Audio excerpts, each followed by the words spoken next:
The first and second seasons of The Simpsons spent a lot of time setting up various recurring tropes and plot devices for future seasons, some of which would survive the series' run and be referenced for years to come, and others that would simply remain in the early years. One of those is the character of Herb Powell, Homer's long-lost half-brother. Herb appeared in the Season 2 episode Oh Brother Where Art Thou, as well as the Season 3 episode Brother Can You Spare 2 Dimes. The character of Herb Powell is noteworthy for a number of reasons, one reason being that he adds to the overall lore of The Simpsons and the Simpson family, as well as the fact that he's voiced by Danny DeVito. I've always found the Herb episodes very fascinating. They introduce this character that is Homer's brother. They have him in what is essentially a duology, which is a rare occurrence for The Simpsons, and then he just kind of disappeared. So today I'm going to talk about both Herb episodes. Season 2 of The Simpsons was really the benchmark, even if the quality isn't as high as Season 3 or 4, and the humor doesn't quite hit the same way. A lot of the direction of Season 2 would remain the direction for the show as the years went on, and one of the parts of that direction was the introduction of high-profile guest stars. Season 2 brought us such guest stars as Ringo Starr, Harvey Fierstein, Dustin Hoffman, Cloris Leachman, Phil Hartman, John Lovitz, just to name a few. Oh Brother Where Art Thou is a good dive into the family history of Grandpa Simpson. It's also the first appearance of Mona Simpson, Homer's mother. Basically, Abe fucked a carny who ended up having his bastard child, and Mona and Abe pretty much swear to secrecy, and the child is stuck into the orphanage system. The early depictions of Mona Simpson are really strange when you've watched the show for as long as I have. She only really has 2 speaking appearances, both of which were voiced by Maggie Roswell before her character was more established in Season 7. We don't really learn too much about her, we just know at this point that she isn't around anymore. Here she does not seem like the hippie she would turn into later on, and it seems like there's less of an age gap. I always got the impression that Abe and Mona were like a pretty fair distance apart in age, like at least a decade, which means that Grandpa Simpson is a fucking groomer.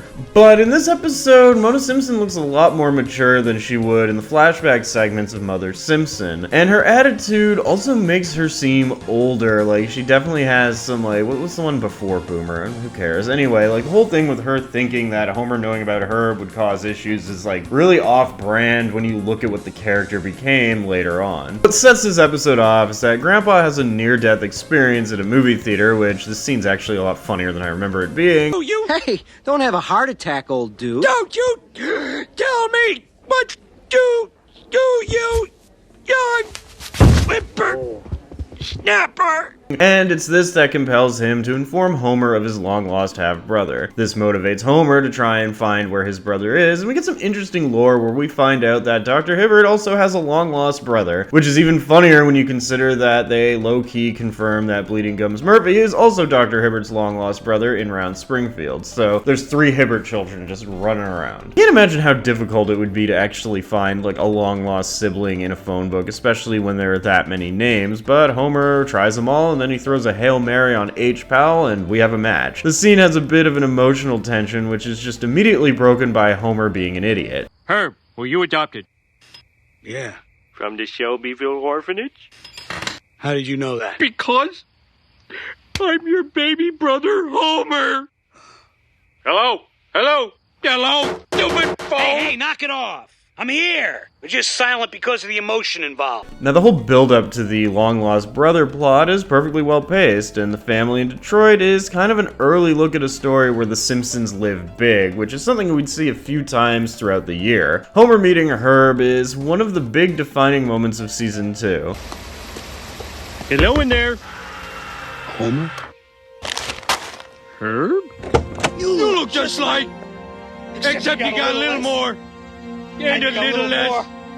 I just want to go ahead and say that Danny DeVito absolutely kills it in the role of Herb Powell. He's not doing much of a voice, but he's not using his regular speaking voice. Maybe it's just because I'm used to hearing him as Frank Reynolds, but it sounds just a little bit like he's doing something, but it's still so obviously Danny DeVito. But honestly, like, when you think Homer Simpson's brother, can you think of anybody else who would capture that better than Danny DeVito? Actually, you know what? While we're on this subject, I think if I had to pick one person, anybody who wasn't Danny DeVito to play the character of Homer's brother, it would be Ed O'Neill. O'Neill. All because, yes, The Simpsons and Married with Children were pretty much sister shows. They were like the two biggest comedies on Fox, and they pretty much made that network what it was, and this would have worked perfectly. I'm actually surprised Ed O'Neill never did a guest spot on The Simpsons. That's fucking weird. Anyway, Herb is revealed to be some kind of multi-millionaire owner of his own car company, Powell Motors, and he finds that his current lineup isn't really doing it. Wanting a car for the average man, he asks Homer to help design one, and yeah, I'm sure this is gonna go well. I do like the little side plot with Herb interacting with Bart and Lisa. He goes apeshit spoiling them with his riches because he never had kids of his own and because he was an orphan, so he wants to really be the best uncle he can be. But the real highlight of this episode, aside from Danny DeVito's appearance, is Homer designing a car. What happens when you, the owner of a prestigious automobile company, puts the fate of your business in the hands of a man who is cartoonishly idiotic? Well, you get the Homer. Homer basically designs this like ridiculously over-the-top car, and Herb just kind of lets him do it. Herb is warned by his developers that this is a bad idea, but a combination of his own happiness to finally have a family, his ego, and his disregard for the eggheads in his company causes him to basically just disregard every warning. I love this. It really shows how flawed Herb is, not only as a character, but as a business person. And no matter what you think of season 2, just admit that the fucking unveiling of the Homer is probably one of the greatest moments in the show's history. Like,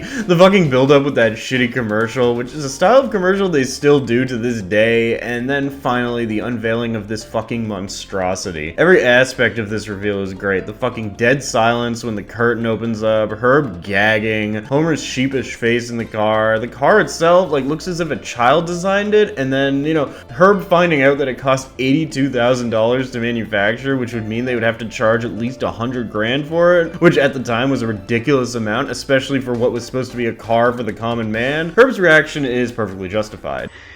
What have I done? I mean, the zoo was fun, but I'm ruined!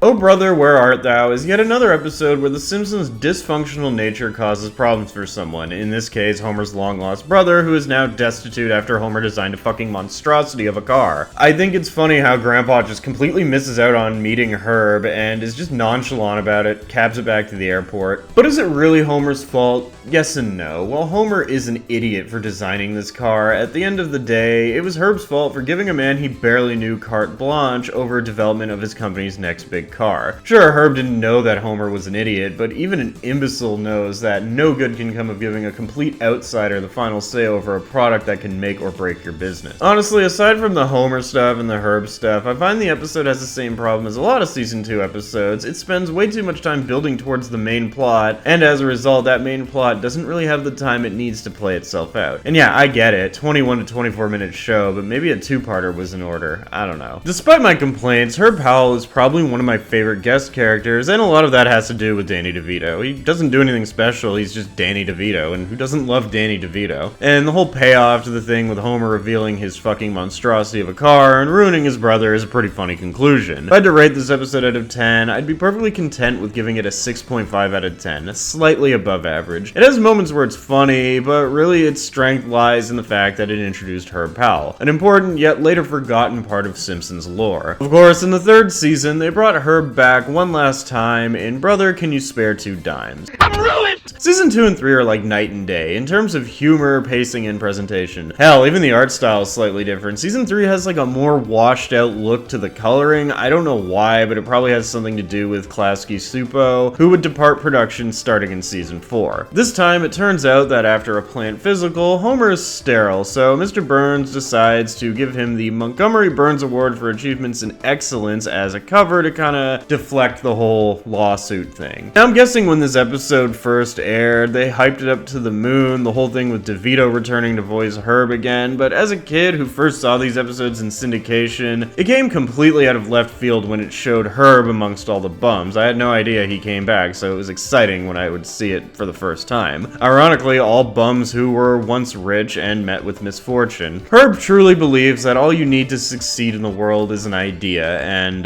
yeah, that used to be the case, but a chance interaction with a single mother allows Herb to devise a plan to regain his riches. Lady, you just gave me the idea of a lifetime. How do I thank you? Please don't hurt me. No dice. and he needs Homer to help him. I gotta say though, this episode has one fatal flaw, and it's that the fucking bridge from opening to main plot is really jarring. Like, you got the classic ceremony scene where Homer falls off a balcony, and one of the highlights is Homer not being aware that he won the award despite being told that he is winning the award. Oh my God! And then there's a callback to Homer at bat with Barney getting dummied the fuck out by Joe Frazier. Fun fact, this was actually supposed to be the second in a running gag where Barney beats up famous people at Moe's. He beat up Wade Boggs, and he was actually supposed to beat Joe Frazier, but Frazier full-on said he would not do the show if that was the case. So instead we get Barney getting absolutely demolished, which, let's be real, was the right choice.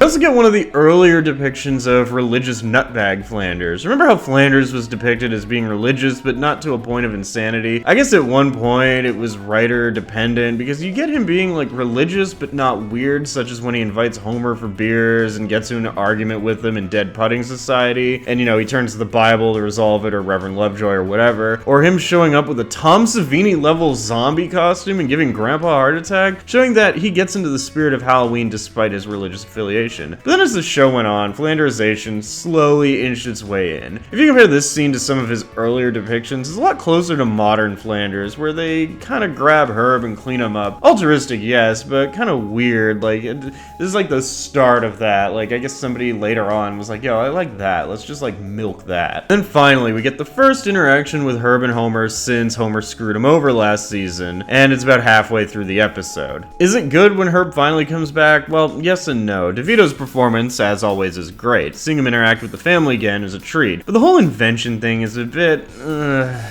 Basically, he wants to invent a baby translator, and yeah, I get that this is a cartoon, I get that it's fiction, but it's a bit far-fetched, especially considering The Simpsons at this point was relatively grounded outside of a few moments. But I find the invention is just kinda, I don't know, it gives Herb a connection to Maggie, that's something I can say positive. But the gags in this episode more than make up for the kind of weak plot. The 2001 parody, the aforementioned Frasier knocking Barney out, and just all the little things. Also, the first ever appearance of Professor Frank. And the Homer and Herb interactions are pretty good too. I can easily drop a 7 on this episode because there's some gags that absolutely kill me. It's a perfectly fine season 3 episode, but I do find that it's not a satisfying conclusion for the story of Herb Powell. Which brings us to my epilogue on the Herb Powell duology video. It's a real letdown that Herb Powell didn't become more like a Sideshow Bob character in that he would appear from time to time for an episode. He got 2 episodes and that was it. I think he got like an appearance, like a cameo later on, but seasons 1 to 3 actually did have sort of a continuity, callback jokes and whatnot, but this was dropped rather quickly. I get why they dropped it, but imagine The Simpsons if it had as rich a continuity as It's Always Sunny in Philadelphia. Either way, this would be the last physical appearance of Herb. He would have his voice cameo years later, but that was pretty much it for him, which is a damn shame because I truly think they could have done so much more with the character without wearing him out. If he showed up during that Simpsons Gene bit in Lisa the Simpson, or if they gave him an episode with Bart, like, it could have worked. Also worth noting that in 2 episodes, he never met Grandpa, that's kind of fucked up. Like, Grandpa was the whole reason that Homer found out about Herb and why that plot happened, and they never fucking met. This never clicked with me until I was rewatching these episodes and getting this video ready. Like, it's weird. And yeah, I get that Danny DeVito probably isn't cheap, and his schedule was probably not very open at this point in time, but it would have been nice to just get, like, one quick scene with him and Grandpa, but instead he just never really gets brought up again. On a side note though, I think it would have been 100 times better if instead of John Polito, rest in peace, playing Frank's brother in It's Always Sunny, that Dan Castellaneta would have played Frank's brother. That's just fan casting, but it would have been a great little nod. So what do you think of Oh Brother Where Art Thou and Brother Can You Spare 2 Dimes? And would you have liked to see Herb get more appearances in the prime years? Let me know in the comments, and I just want to apologize in advance for this, but I had to make it. This radio-controlled plane gives your baby the chance to fly, just like my son here. He can execute the barrel roll, loop-de-loop, then bring it in for the perfect landing.